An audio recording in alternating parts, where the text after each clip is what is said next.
Dr. Clark overviewed for you in considerable detail the work we did in the evaluation. As he communicated to you, we were very proud and honored to do that work and felt frustrated at points that we couldn't do more with it. I have a few minutes and I don't want to overrun the time that I have here. So if I can just kind of build around Dr. Clark's assessment and his details. The first thing I would do is to tell you that a publication or two can be found which gives you a lot of the details and all the richness of what we undertook in this evaluation. Promising Practices is the title of that publication. It is in a book from Oxford University Press, published in 2010, titled Social Work Among African American Males. So that book will give you a lot of the detail that we of necessity have to skip over here today.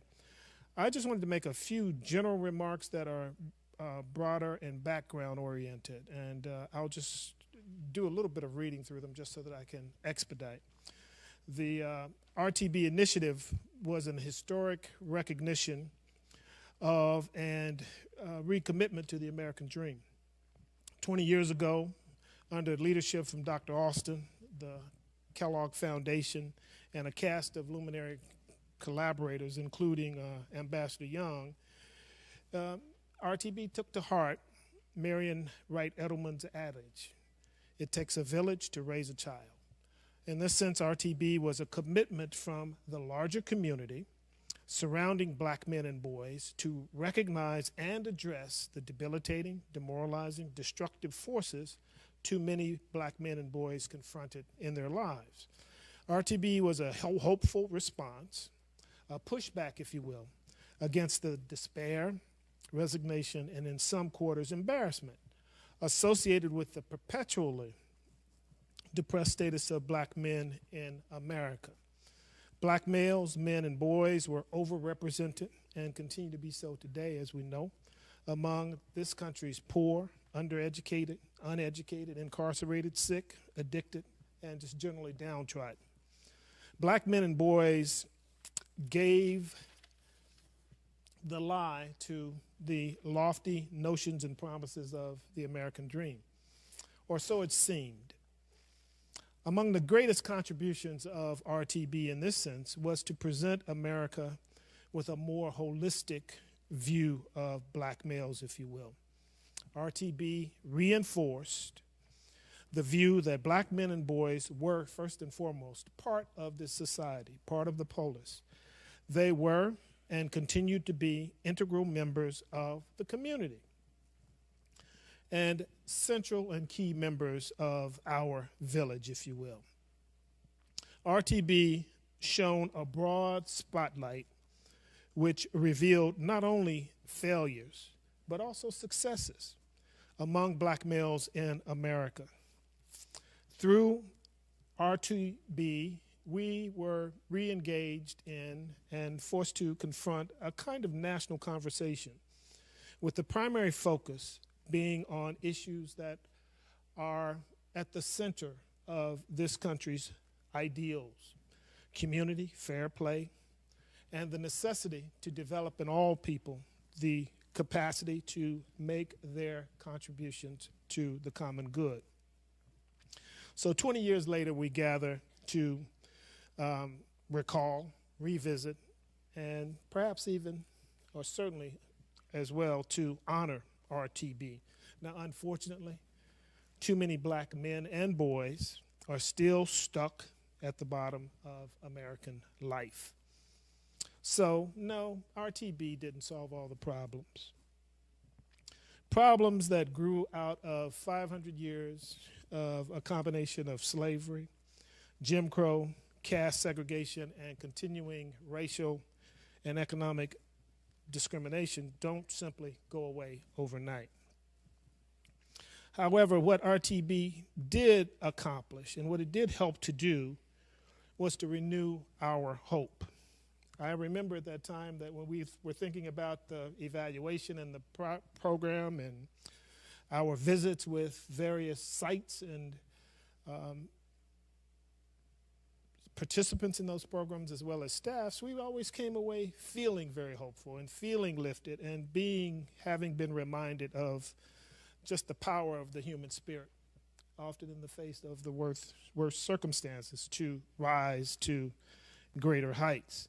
So in this sense, the success stories that came out of RTB and out of that mixed methods evaluation that we completed served to just, as I said, reframe the conversation and to showcase programs and to just reject this notion that what we were seeing was inevitable in terms of the disproportionate failures of black men and boys. Because with that concrete evidence of success, we demonstrated and saw lived in those programs and in the actions and activities of the individuals participating in the programs, the fact that it was not absolutely necessary that we were seeing the kinds of outcomes that we were seeing.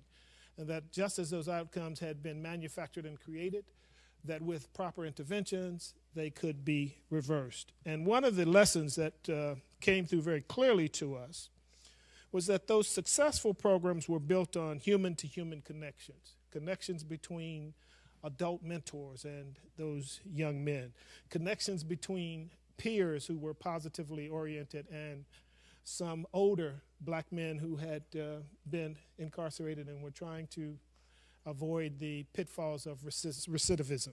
So those human connections, that human investment made a difference. Those supportive environments and contexts, that's kind of scaffolding that those of us who sit in this room benefited from, but that for many of these people who were, these young men and boys who were in this program, such opportunity was being denied, we were just able to use the evidence to point out that in many respects it's not rocket science. And some of that good stuff that translates into the successes that we see among the respectable people will have the same beneficial effects when they're extended to other individuals who've been denied those kinds of opportunities. As I try to zip through and do a quick wrap up, I will share with you my kind of key finding coming out of our evaluation. Dr. Clark has already pointed out that resources were always a challenge for these programs. The programs were just under-resourced. There was so much need and so little time and other resources to apply toward those needs. And it often translated into those programs doing really great, incredible work, but not having the resources to document the work. And running into the contradiction of a set of pressures that said, do all of this good work and do it with as many people as you can reach and keep expanding and expanding and expanding your base, but at the same time being in a situation where you couldn't even keep accurate records, and certainly you couldn't keep systematic research records. And so that was part of our challenge too in terms of how we conducted this evaluation.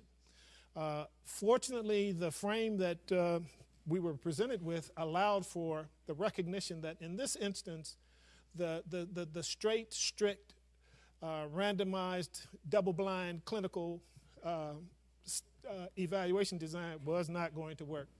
We didn't have the money, and the clientele and the programs we were working with didn't have the resources to set it up.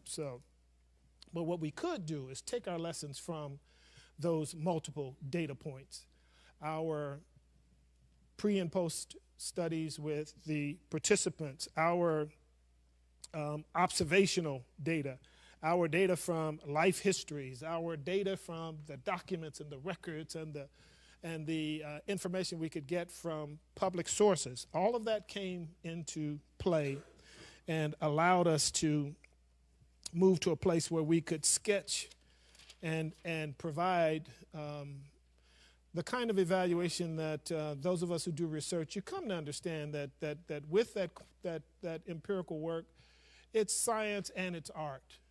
You go through and you do the scientific pieces and you do the rigorous adherence to the model. But then there are points at which research goes the direction that research goes. And that's when one has to be nimble and resilient, and that's where the piece of art comes in. Or put another way, you get the data, but the data doesn't speak for itself. So you then have to become the spirit medium, interpreting the data and talking about what's going on there. And so we were able to do this. We were motivated to do it, and are just struck by the fact that the work continues to call out to you young folks who are here today to pick this up and carry it forward. And for whatever it's worth, know that we have gobs of data. We have data sets of interviews and surveys, and we are more than happy to turn it over to one of you enterprising young scholars who is willing and ready to pick it up and carry it forward. So again, I will stop there and just end by thanking the organizers of this conference and reiterating the spirit of hopefulness that has come forth in so many of the presentations. Thank you very much.